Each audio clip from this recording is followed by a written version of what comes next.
What was once an important fortification of the enemy is now held by a small band of elves. The enemy seeks to reclaim their fortress, marching upon it in force. Fortunately, some of the ballistae and catapults there still function. Welcome everyone, this is Pineleaf News for Pineleaf Plays the Beorning, and we are here in Thangúlhad, and let's ask Rodelith what is going on. It is good that you are here.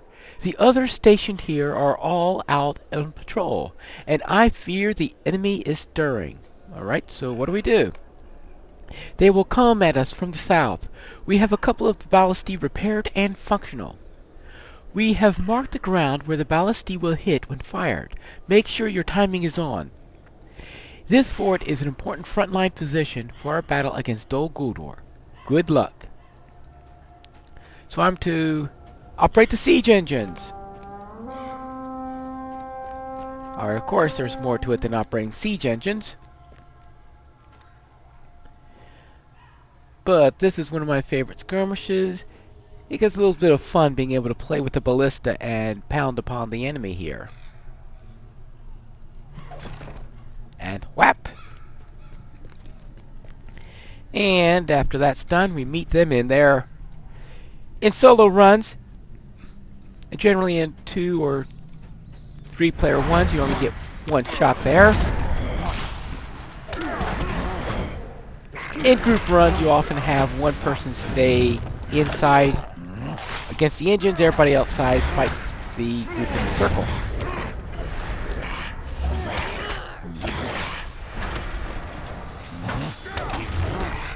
Alright, oh, yes. I took the badges of dishonor, if you recall, in the last episode. And I've already got 3 of my 5 badges. Because that's the reason why I took it, is because you can complete that quest by running Thangúlhad. And here's the next wave, and it looks like they're all together. Oh, that's nice. That means I've been able to hit them all with the ballista. I get them all at once. And they fall down like wheat. And I mean very quickly. And right, that's all the badges. That's the fastest I've ever collected all the badges. All of them in the first assault. Usually I do get them by the second assault. That's probably because I've been fighting mostly Uruk so far. Now here you got a lone one in front, and this one's tougher to do. So I'll do it right there, and hopefully I'll get the ones in the back also from the dregs of the shot. Now, each assault, there are 5 assaults. This is the first of 5. Each has 3 waves. The waves come in a random order, but there will be one from each of the 3 directions. So there's at least, so you always know where the 3rd wave is going to come from. Alright, good. That's the first assault.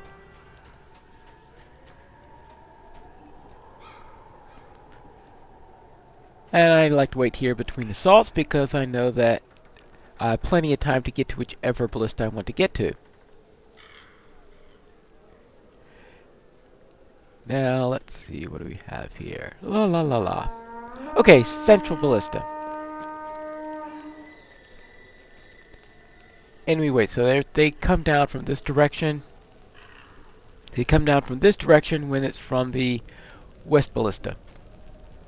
Oh, Warg Riders, oh fun.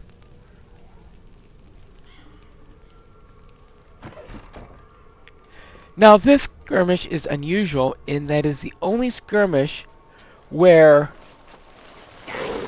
you consistently get 6 opponents in solo runs, but you very rarely get you rarely get that many in a group run. Probably in Raid you do, of course. But in small fellowship duo runs, you get 2, maybe occasionally 5. Maybe it is possible to get more than 5. I have to get the exact numbers later on. But the idea there is that, yeah, I think you get as many as 10 in there, but more often I see 2 or 4 coming in a single group. Highly variable, but as in most other skirmishes. but solo, it's always 6 weeks. You very rarely are able to get all weeks in a group in other skirmishes, but it's invariable in this skirmish. So you're going against quantity rather than quality in this particular run. And that I'd say that the basic result of that is enhances the power of the ballista in solo runs. In small fellowship runs, then in duos, the ballista is still very, very powerful. Because if you've got all hails when you're going in a duo skirmish, you're able to one-shot the entire group. This is one of those groups that has all hails in it. You can completely wipe out the enemy forces in a duo because of the weakened state of opponents in duos. So in small fellowships, then, okay, weakens the forces a little bit if it's well done.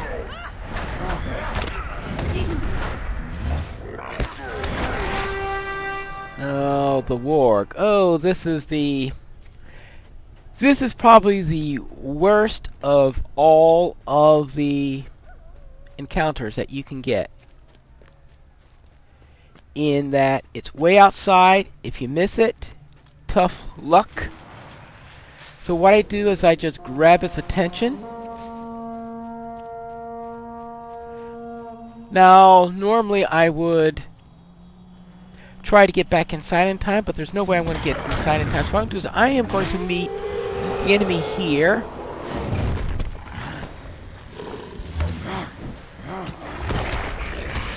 Because I know the enemy has to come through the circle.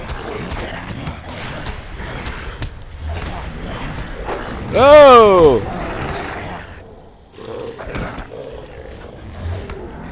Whoa, that was tough. Let's get back in. Oh, my herbalist is going down very, very quickly. Alright. If I can do something about that. Alright, so that takes care of the encounter. And usually, I only worry about that encounter the first time I get it. If I get it in a later run or something like that,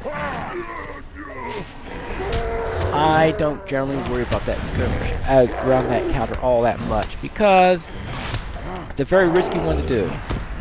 As you can see here, now I'm facing all 6 of these at once, plus the encounter.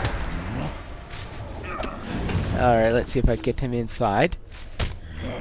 At the same time,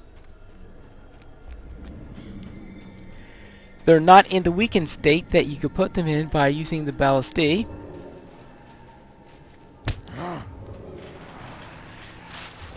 So I've fought them all at the full strength, all at the same time. Whew!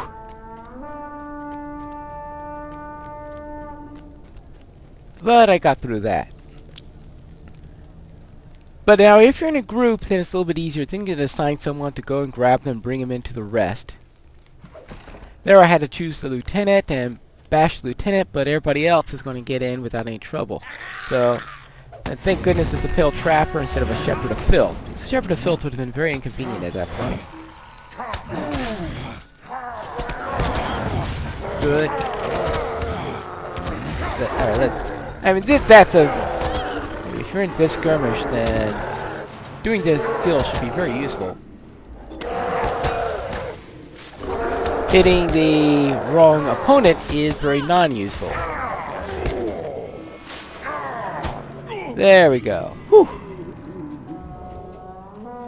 And to the west. Now there are 9 encounters in this skirmish. And the 9 encounters have varying levels of difficulty in them. You've got 3 of them that you could wait until the end in order to do those encounters. I say the encounters you can do at your leisure. So those are the ones that are I consider to be relatively easy because you can do them whenever you want, which is normally just before the boss fight. You have 3 that have to be done right away. This is one of the ones that can be saved until the end. Because we got I know you have all those things flying up there. But yeah, there's that Drake that's now coming up that's just spawned, and that Drake will land sometime during this particular during the next assault, and when it does, then we can worry about it. But we don't actually have to do it until the end of the skirmish, so therefore we could save that one. There's no reason to do it earlier. Now, there used to be a time when Rodelith would see that Drake a bit early, and that would become an annoyance because she would just go running after it and saying, well, if you don't notice that she did that, she'd get herself killed. So you did have to pay attention to that, but it has been a long time since I've seen her do that. I think maybe once in 1,000 runs or something like that it might happen still, but it's always so you can see, because that's the path of Rodelith, of the Drake, and he used to fly a little bit lower, so Rodelith would be able to see him when he did that. In this case, though, she didn't see him and everything was fine. Now, this skirmish is one where a blood rook would be devastating. And in fact, there is nothing scarier in this skirmish than to see a blood rook appear. Because I've lost this one a few times because I didn't get here in time, a blood rook popped up, and I didn't get back in time or stop, because that blood rook can, if with all 6 friends, can rip apart an opponent very, very quickly. Oh, where is... Oh, there he is. Welcome to Mirkwood. And to the east. And what's here to the east?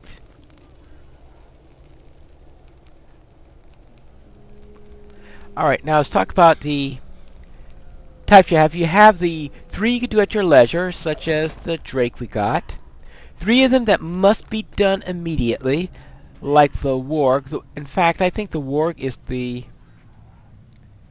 worst of them because it's the one that's furthest out. I mean, you could wait a little bit longer, because if you're really quick, you might be able to do the...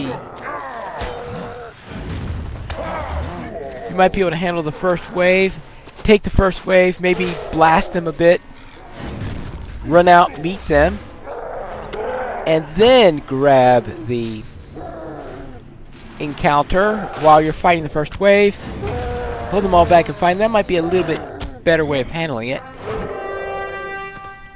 And you might consider doing that maybe for your second time completing it, but when I am trying to complete the deed and trying to get the encounter done for the first time, I tend to put a little bit extra weight on getting that encounter finished, even if it means risking the skirmish itself.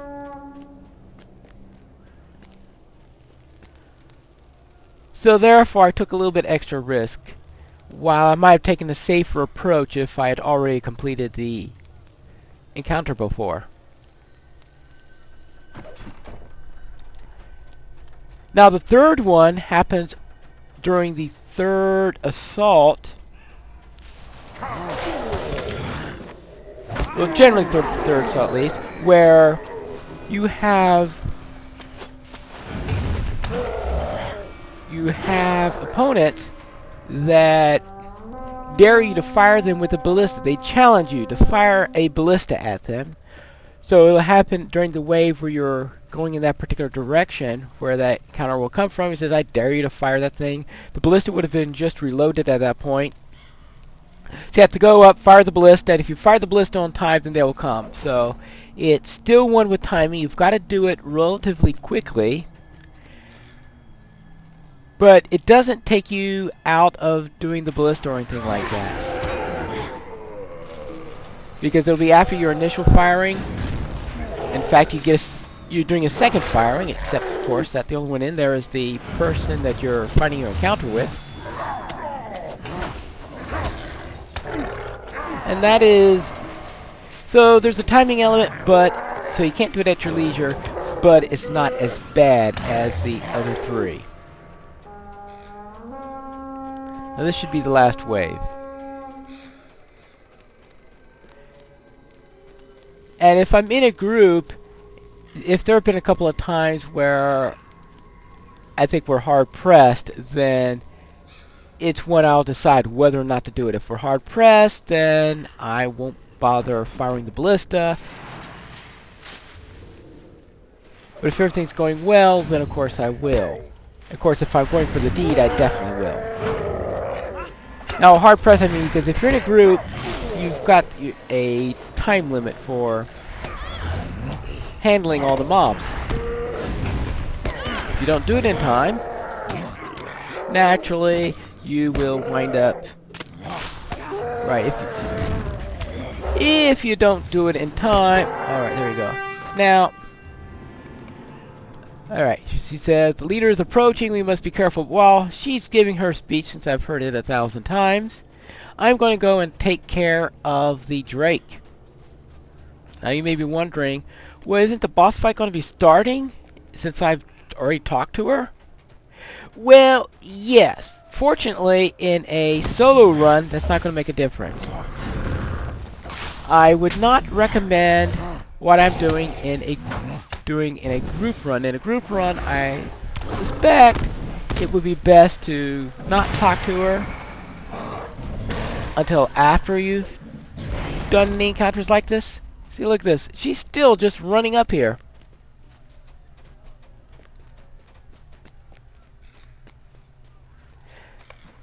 Yeah, okay. Now she just yelled out incoming. That means that's when the first one is, and that means she's about to fire a catapult to that location. But these days it's impossible to... Well, okay, it's not impossible, but it's very difficult to get the boss hit on the first catapult firing because the timing's just not in favor of it. So therefore, I don't worry about it all that much. But for the later ones, you just pull them into here, and there you go. Though it can be sometimes redundant in a solo run. It looks like I pretty much handled them without that. But it's very important in a group run because he builds up momentum, and the easiest way to turn off his momentum is to get him to be hit by those catapults. And that is the Protectors of Thangúlhad. And that concludes that skirmish. You have aided us greatly. They picked an excellent time to strike while our patrols were out. Were it not for you, this forward position would have been lost. Alright. So we have saved Thangúlhad. Let us... Oh yeah, let's turn in our badges of dishonor. What do you need? That gives you a Malthrine gold emblem, which is a very nice reward. Oh yeah, there he is. Because that's the premium reward for the rep vendors. We have weathered their attack. Let them now fear ours. Thangúlhad stands still in the control of the Golden Host, a symbol of Lord Celeborn and Lady Galadriel's intent to oppose the forces of the enemy. I am glad we have weathered their attack. Let them now fear ours. The time has come to strike hard the fortress of the enemy. That Thangúlhad stands still in our control, and that the Golden Host opposes still the raids that rule from the fortresses are both tenements of your prowess and ours. Let us send a message to those who reside within yonder walls. The time has come to strike hard the fortress of the enemy, Pineclaw.